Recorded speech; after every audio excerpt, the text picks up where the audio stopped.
Bonjour à tous, ravi de vous retrouver dans Smart Job, votre rendez-vous emploi RH, débat, analyse, expertise et vos rubriques habituelles évidemment, bien dans son job. Aujourd'hui, on parle d'un sujet tout nouveau, on va le défricher, mutualiser la prospective d'entreprise. Tiens, qu'est-ce que c'est? On va en parler avec Bertrand Barré, il est CEO du groupe Zebra et dirige justement dans le cadre de cette co-prospective le RNP 50. Qu'est-ce que ça veut dire? Eh bien, il va tout nous expliquer dans quelques instants. Le cercle RH, la transparence salariale, une révolution et j'ai envie de dire un casse-tête. Là aussi, on en parlera avec des experts.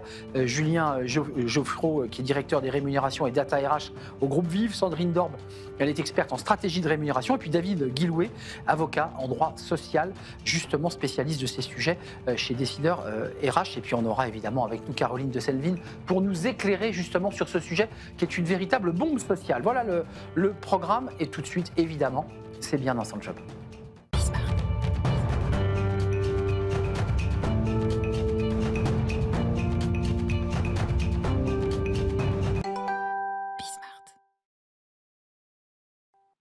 Bien dans son job pour essayer d'y voir un peu plus clair sur quelque chose qui existe. On ne fait pas de la science-fiction, la co-prospective d'entreprise. Qu'est-ce que c'est? C'est un nouveau mot, on vient de le poser sur la table ici dans Smart Job, on n'en avait jamais parlé auparavant et j'accueille Bertrand Barré. Bonjour Bertrand. Bonjour. Ravi de vous accueillir. Alors vous allez nous éclairer parce que vous êtes à la fois à la tête d'une entreprise, vous êtes le CEO du groupe Zebra, mais vous êtes venu nous parler du RNP 50. On a l'impression que c'est le code d'une nouvelle bombe stratosphérique et vous portez, j'irais presque philosophiquement, ce concept de co-prospective. Qu'est-ce que c'est? Absolument. Le groupe Zebra, déjà, c'est une société qui est du conseil en innovation et du design. Donc, ça fait 30 ans maintenant, un peu plus, qu'on travaille à définir des futurs de produits ou de services pour les entreprises. Pour définir des futurs, il faut réfléchir à moyen, long terme. Et à très long terme, c'est ce qu'on appelle la prospective. Quels sont les scénarios qui peuvent transformer notre société à très long terme? Alors, l'armée française le fait. Bien entendu. Ça, c'est un des secteurs. Et l'ensemble des grands groupes ont à leur disposition une cellule prospective en général, mais ça peut être composé d'une à 3, 4, 5, 6 personnes pour les plus gros. C'est pas le R&D, qu'on soit bien d'accord. Absolument, la prospective, c'est plutôt des scénarios, l'étude de scénarios plausibles et d'impact pour l'entreprise.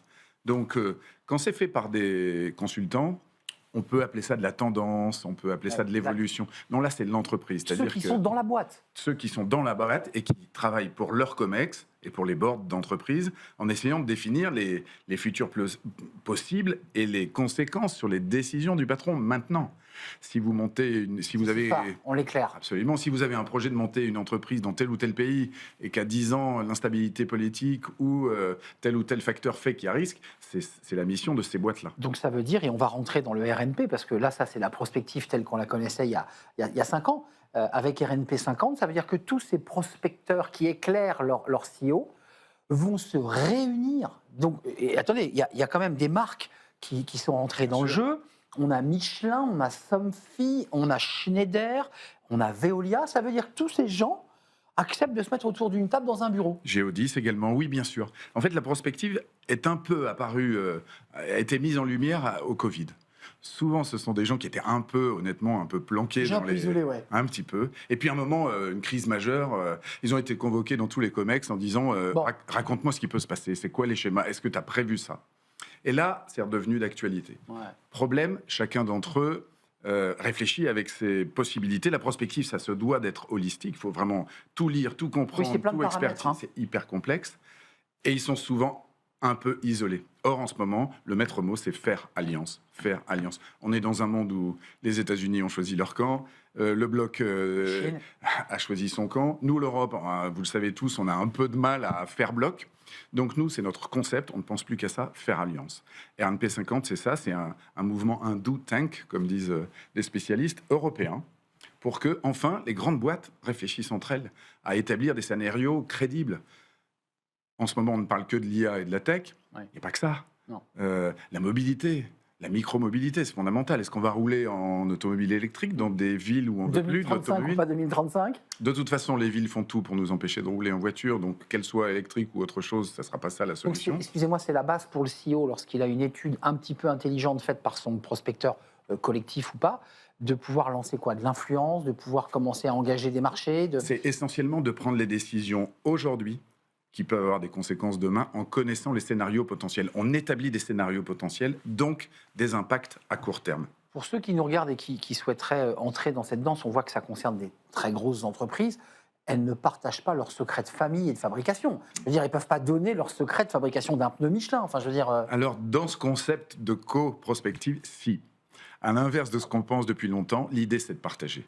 Mais en milieu fermé. C'est une entreprise par secteur d'activité. Et donc... Et forcément, il y a des contrats, forcément, il y a une confiance, mais tout est partageable aujourd'hui parce que tout est disponible, l'info est disponible, les datas sont disponibles, l'évolution du monde est disponible. C'est ce qu'on en fait qui est complexe. Donc nous, on les emmène dans un processus annuel avec des sujets qu'ils choisissent eux-mêmes. Certains, ils les gardent pour eux parce que c'est trop secret. D'autres, on veut les partager ensemble. On choisit, on travaille par commission.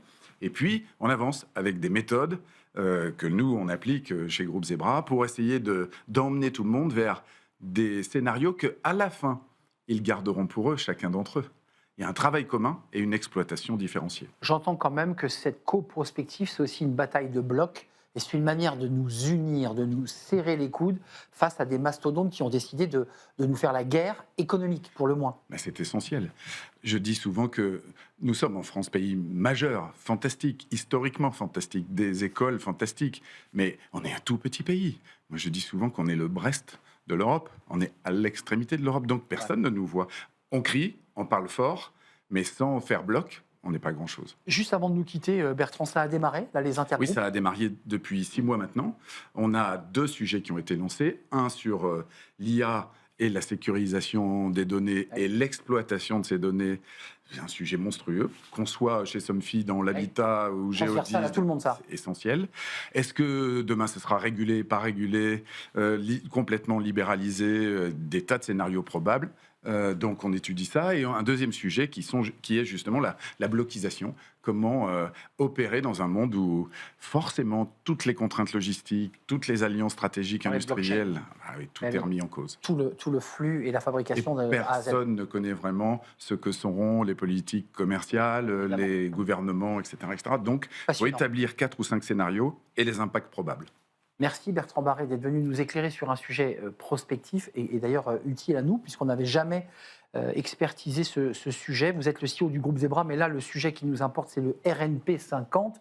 Allez voir, vous êtes peut-être un prospecteur dans une entreprise et vous dites tiens, ça m'intéresse. Merci de nous avoir rendu visite, c'est un vrai plaisir de vous accueillir. On tourne une page, c'est le cercle RH pour parler de la transparence salariale. Alors c'est peut-être un sujet d'ailleurs qui intéressera Bertrand Barré et ses prospecteurs. C'est quand même un peu un casse-tête puisque la directive européenne est repoussée de mois en mois. On va en parler avec nos invités. Est-ce que c'est une révolution ou un casse-tête pour vous, chefs d'entreprise et directeurs financiers et DRH? On en parle tout de suite.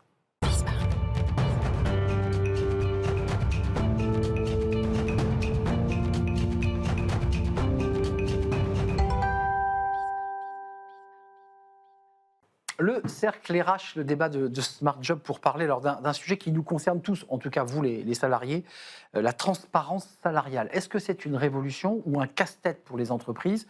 À croire la directive européenne, mais c'est vrai qu'elle est repoussée de mois en mois. C'est-à-dire en attendant Godot, en fait, cette transparence salariale. On en parle avec mes invités. Avec moi, Sandrine Dorbe. Ravie de vous accueillir, Sandrine. Vous êtes experte en rémunération. Vous avez créé How Much, comme son nom l'indique, conférencière. Donc, vous faites de la pédagogie. Et vous avez écrit ce livre qui peut servir de livre de chevet pour les DRH et les directeurs financiers.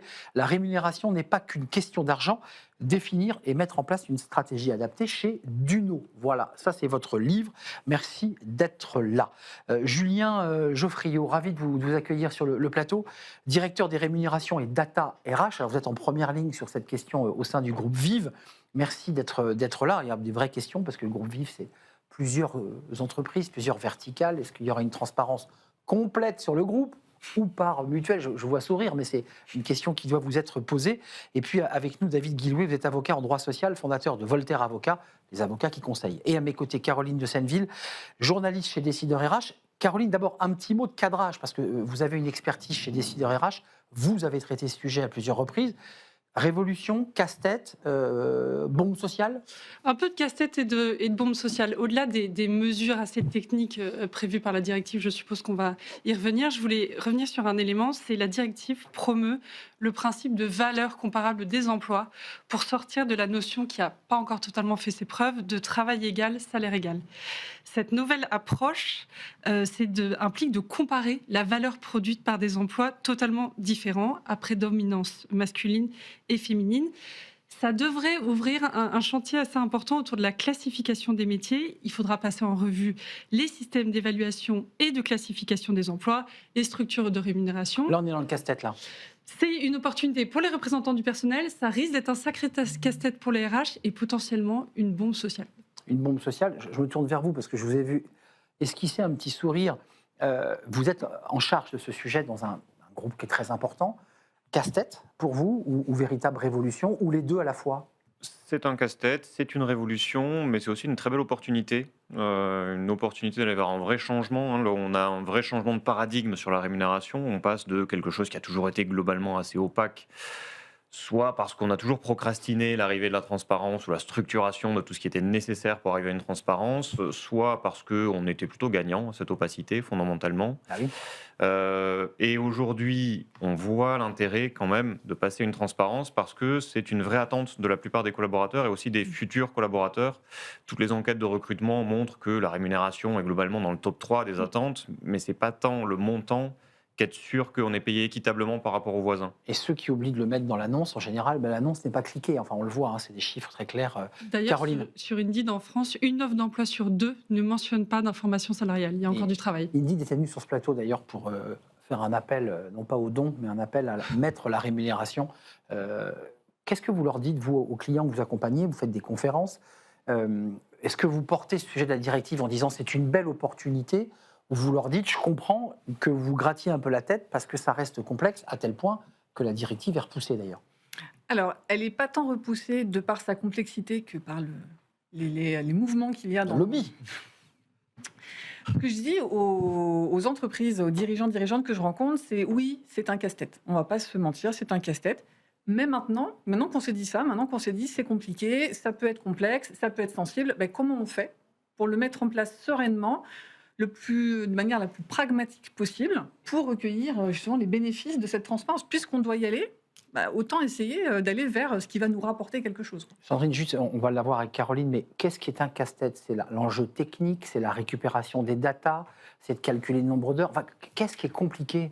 Il y a déjà la compréhension de la directive. Il y a beaucoup de gens qui ne comprennent pas... ChatGPT, bonjour. Mais beaucoup de gens ne font pas de ChatGPT, bonjour, explique-moi la directive. Ouais, c'est un problème. Donc, pour certaines personnes, elles ont juste lu quelques morceaux par-ci par-là et elles se disent, mon Dieu, c'est une montagne infranchissable.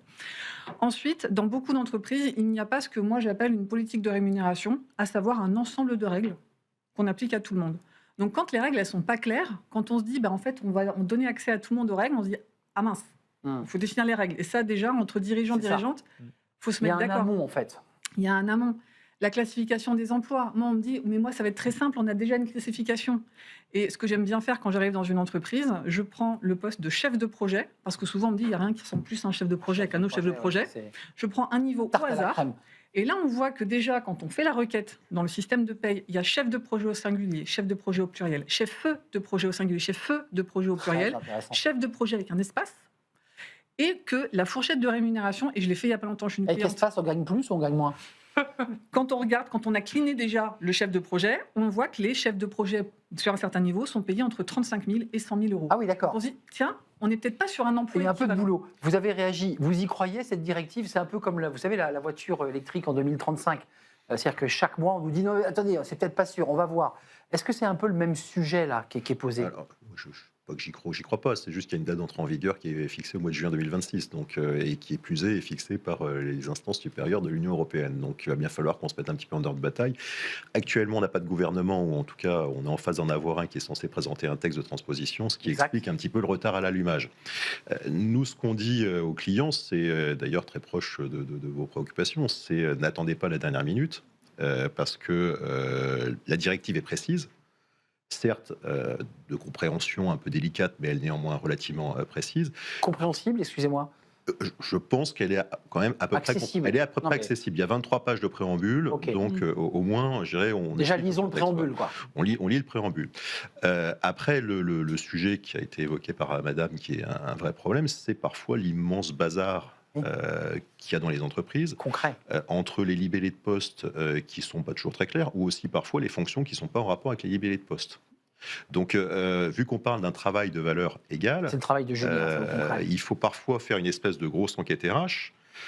Et on retrouve ce problème qu'on connaissait lorsqu'on mettait en place les critères d'ordre de licenciement dans les plans de sauvegarde de l'emploi, où il fallait repositionner les collaborateurs pour savoir un peu qui fait quoi. Et vu qu'on doit apprécier ce qui est un travail de valeur égale, il faut déjà savoir ce que font véritablement les collaborateurs, au-delà du libellé. C'est ce que soulevait Caroline de Senneville. C'est-à-dire que ça paraît simple sur le papier, un travail égal, salaire égal, mais en fait, c'est un sublime casse-tête. Et puis ça n'a pas tout à fait montré jusque-là son efficacité. Selon les données de l'INSEE, les femmes sont encore payées 22% de moins que les hommes dans le secteur privé en France. À salaire, à poste différent. À poste différent, à On est poste d'accord, identique, c'est 4%, un salaire égal, hein. Enfin un poste Oui, égal. à poste identique, Voilà. l'écart injustifié, c'est 4%. Voilà, non, mais je voulais le préciser, En parce moyenne, que, bien sûr. voilà, Oui. en moyenne. Vous réagissez, je vous ai vu, votre boulot au quotidien, sans rentrer dans... Mais c'est quoi? C'est effectivement de faire ce que nous indique Sandrine, c'est-à-dire commencer à regarder les postes, voir s'il y a des espaces, commencer à harmoniser. Est-ce que ça a été ça, votre premier travail? C'est bien le premier travail, on est encore dessus. On s'y est mis dès la publication de la directive. On a bien vu qu'il y avait un sujet à cet endroit-là et qu'il fallait le régler très rapidement. C'est ensuite, en effet, de définir une politique de rémunération. C'est qu'est-ce qu'on veut faire, nous, Groupe Vive? C'est quoi notre parti pris de rémunération? Est-ce que c'est l'équité absolue? Est-ce qu'on a finalement aussi des intérêts, par exemple, de rémunérer sur du variable, donc de valoriser Oui. de la performance? Oui. Donc tous ces choix-là, il faut les faire en lien avec l'éthique du groupe, avec le projet aussi politique d'un groupe. Ça peut varier d'une entreprise à l'autre. C'est pour ça que j'évoquais votre sujet, parce que vous avez quand même plusieurs verticales qui Et n'ont les pas la enjeux même culture, les mêmes sont, histoires, on est d'accord. Radicalement différents d'une maison à l'autre. Bah oui. Et pour le coup, le groupe Vive est un groupe très décentralisé, qui va rester décentralisé. On aura une politique de rémunération dans chaque maison du groupe, qui sera propre à l'histoire de chaque maison, à ses objectifs aussi business. Donc vous donnez des recommandations pour chacune des entités du groupe. On s'assure de traiter le sujet de la même manière, donc d'y aller avec les mêmes étapes, mais en revanche, à la fin, la politique rémunération, elle pourra être différente d'une maison à l'autre. Il n'y aura aucune directive du groupe sur que doit faire Harmonie Mutuelle, que doit faire la MGN dans sa politique rémunération. Sandrine, vous voulez rajouter quelque chose? Au-delà de la technique et des sujets qu'on a évoqués, le sujet de la poste à valeur égale, pour moi, cette directive, elle va enfin contraindre les entreprises, et je me permets le « enfin », de répondre à deux questions très précises. Comment sont déterminés les salaires et comment est-ce qu'ils évoluent dans le temps? Aujourd'hui, c'est vraiment l'opacité autour de ces sujets, parfois parce qu'on n'a pas envie, vous disiez, parfois... Ça arrange, il l'a dit Mais tout à l'heure, hein, parfois, Julien, on ça dit arrange pas- aussi les entreprises. Parfois, ils ne le disent pas parce que ça les arrange, et Ouais. parfois, et pour en avoir rencontré, je vous assure que c'est vrai, parfois, ils ne savent pas. Même si c'est le marché, ben oui, mais là, il y a deux personnes sur le même poste, pas au même tarif, si on les a recrutées relativement au même moment. Mais quel conseil vous donnez? On aligne, enfin on donne Non, le même salaire, On comme on fait. n'aligne pas, on se met d'accord, c'est ce que vous disiez sur qu'est-ce qu'on veut rémunérer. Vous voyez, moi, un dirigeant, une dirigeante qui me dit « moi, je veux l'équité absolue », ok, fine, on définit ce qu'est l'équité, parce que là, on pourrait faire le jeu autour de nous, autour de la table, Bah personne oui. n'aurait la même définition. Bah, bien sûr. Mais que les dirigeants se mettent d'accord sur ce qu'est l'équité absolue pour eux, et ensuite fassent en sorte que ça cascade et qu'on l'explique. Caroline, vous avez pris plein de notes. Qu'est-ce qui a attiré votre attention aussi dans les sujets saillants de cette directive? C'est que les salariés considèrent, dans la majorité, c'est 7 sur 10 selon une étude de Page Group, que leur entreprise n'est pas transparente. Mais à côté de ça, ils se montrent très inquiets. Enfin, une part non négligeable est inquiète. Donc je pense qu'il y a un sujet de formation, de sensibilisation des salariés. Enfin, je sais pas quel est... sur les impacts que cette directive peut avoir au sein de l'entreprise. D'accord. Donc voilà, je voulais vous interroger sur cette idée de sensibilisation des salariés. En fonction des sondages, ils sont plus ou moins inquiets. Parce que j'en ai vu un récemment où ils ne sont pas du tout inquiets, ils sont en attente. Sandrine, c'est le propre des sondages. Plutôt très en attente, en tout cas Enfin, chez nous. Ils sont inquiets et en même temps très demandeurs, parce que j'imagine qu'ils vont voir leur RH en disant « bon, ça arrive quand, la transparence ?» Parce que pour être concret, un collaborateur aura accès à une base de données accessible, des codes, j'imagine, pour voir où on en est. C'est pas nominatif. Non, mais je suis basique. Est-ce que je peux savoir si Gérard est payé plus que moi? Vous aurez le droit de demander sur votre poste. Voilà. Vous êtes comptable comme Gérard, vous aurez le droit de demander, je veux savoir quelle est la moyenne d'un poste équivalent. À la moyenne des postes équivalents et pas individuels. Ouais. D'accord, mais ça me permet de me situer si je suis en dessous ou au-dessus. Mais il faut d'abord savoir quel est le travail du collaborateur, il faut savoir dans quelle grille on le positionne. Ensuite, effectivement, définir les niveaux de rémunération. D'où le sujet. Donc ça veut dire que Julien, qui présente aujourd'hui le groupe Julien du boulot. Et pas encore en mesure d'apporter cet outil-là. On n'y est pas encore. D'accord. Mais on a tout intérêt à le faire. Aujourd'hui, tous les salariés que je peux recevoir, alors en dernière barrière, après les RH opérationnels... Ils vous disent quoi ? Ils ont reconstruit dans leur tête des grilles de rémunération de l'entreprise. Et ils sont persuadés que le voisin gagne 10 fois plus qu'eux, un tel gagne plus qu'eux, sauf que c'est faux. Et l'absence de transparence... On est persuadé que ça nous sert. Dans les faits, c'est très délétère dans les équipes. Et finalement, on a tout intérêt à cette transparence, nous aussi. Bien sûr. Caroline. Je ressors un sondage, mais ce qui est intéressant... Attention au sondage. Attention, Sandrine, elle est contre les sondages. Non, je ne suis pas contre les sondages. Je dis juste que bien sûr que ça va arriver. Les gens Évidemment que ça va. Mais selon l'étude de Page Group, par rapport à ce que vous disiez, 42% des femmes, alors que c'est seulement 22% des hommes, sont convaincus qu'à poste équivalent, il y a un écart de salaire important. Donc il y a aussi un enjeu de perception lié à la fameuse inégalité salariale homme-femme. Ça, vous avez des hommes et des femmes qui viennent vous rencontrer. Est-ce que ça correspond au sondage que Caroline évoque, c'est-à-dire des femmes qui ont cette sensation ou ce sentiment d'être moins payées qu'un collègue équivalent dans le service? Est-ce qu'elle vous en parle? Ça va plus souvent être des femmes, en effet. Je n'ai pas de statistiques exactes, mais dans les personnes que je reçois en dernier recours, si les RH opérationnels n'ont pas été en capacité de répondre, ce sont plus souvent des femmes. Donc, qui s'inquiètent? Qui s'inquiètent d'être moins bien traités que leurs collègues masculins. Parce que c'est ce débat du sentiment ou d'une réalité. Il y a une partie qui relève du sentiment et il y a une partie qui relève de ce manque de transparence. Et là, je vous rejoins, on n'est pas meilleur que les autres. On n'a pas encore structuré cette politique de rémunération. Il y a un certain point auquel je ne suis moi-même pas en mesure de répondre.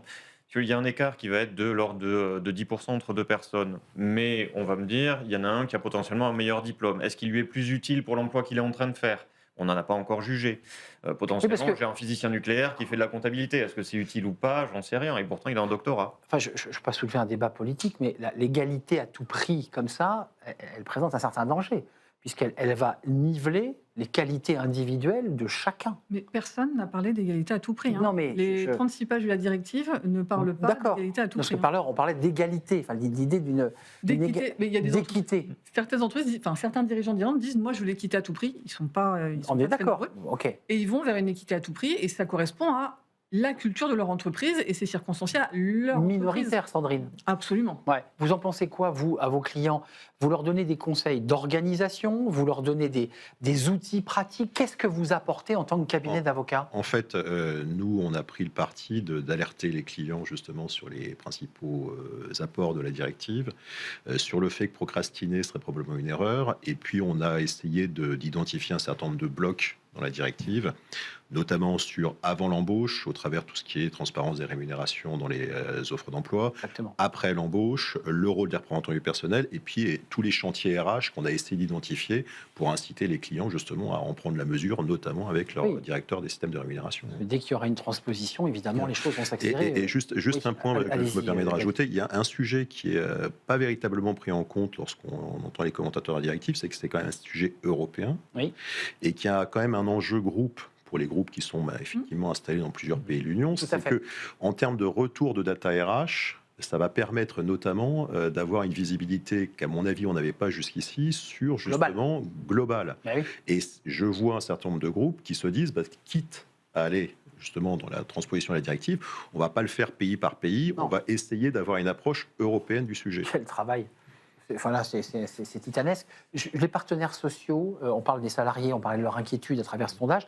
Il y a aussi un acteur qui est intéressant, c'est les acteurs du dialogue social, c'est les partenaires sociaux qui, j'imagine, ont leur mot à dire. Enfin, est-ce que vous avez révélé ou trouvé des choses sur ce sujet précis, non, mais c'est vrai que dans la classification des métiers, il faut qu'ils prennent leur part. Ils ont jusque-là été peu sollicités par le gouvernement. Sujet très technique aussi. Voilà, ça leur est plus imposé qu'autre chose à ce stade, donc la suite nous le dira. Sandrine, vous en pensez quoi? Parce qu'un jour ou l'autre, ils vont être face à la DRH en CSE et vont interroger la directive prévoit qu'ils soient face à la DRH. La directive dit qu'en cas d'un écart supérieur à 5%, inexpliqué, un écart inexpliqué. On peut avoir des écarts de rémunération du moment qu'on est capable d'expliquer le Attendez, je rationnel qui est m'autorise, derrière. comme je ne peux pas savoir si Gérard est plus payé que moi, comment je peux savoir qu'il y a un écart de 5 sur la moyenne globale des postes? On est d'accord, on n'est pas Ah oui, sur des c'est individus. l'entreprise, D'accord. il y a tout un tas de reporting que l'entreprise va devoir faire. On va Exact. en profiter pour nettoyer un peu cet index. Et là, on qui a constate été, qu'il y a un écart de 5 sur... sur le poste de comptable.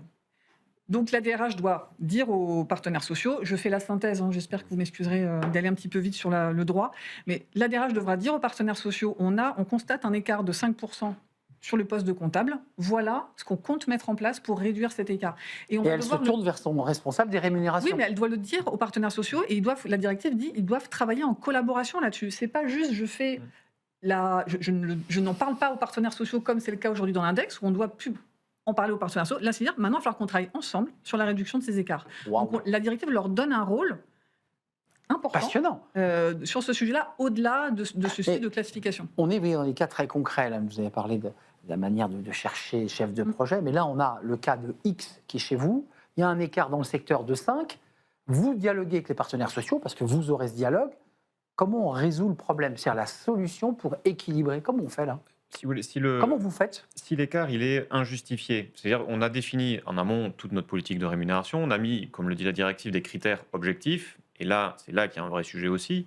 Dans nos critères objectifs, donc, on va avoir dit que le diplôme chez nous est un vrai critère, que le fait d'être à Paris ou en province est un autre de que le fait d'être manager ou de ne pas l'être a un impact aussi. Et à la fin, il vous reste 5%, et bien que vous ne pouvez pas justifier. Vous n'aurez pas d'autre choix que de remettre au niveau la personne. Donc vous descendez de 5% celui qui était au-dessus. Ça va de soi. Ça va de soi. Non, mais je souris. Mais cette question sera aussi posée entre est-ce que j'harmonise par le haut ou est-ce que j'harmonise par le bas? Enfin, je veux On dire, ne peut pas harmoniser par le haut, puisque à moins de licencier une personne, on ne peut pas diminuer son salaire. D'accord, non, mais c'est bien de l'entendre. Donc on ne pourra pas diminuer les salaires. Par Donc contre, c'est un coût pour l'entreprise. Ce que j'ai entendu, la majorité des salariés qui me parlent de cette directive sont très contents et ont hâte d'avoir accès aux informations.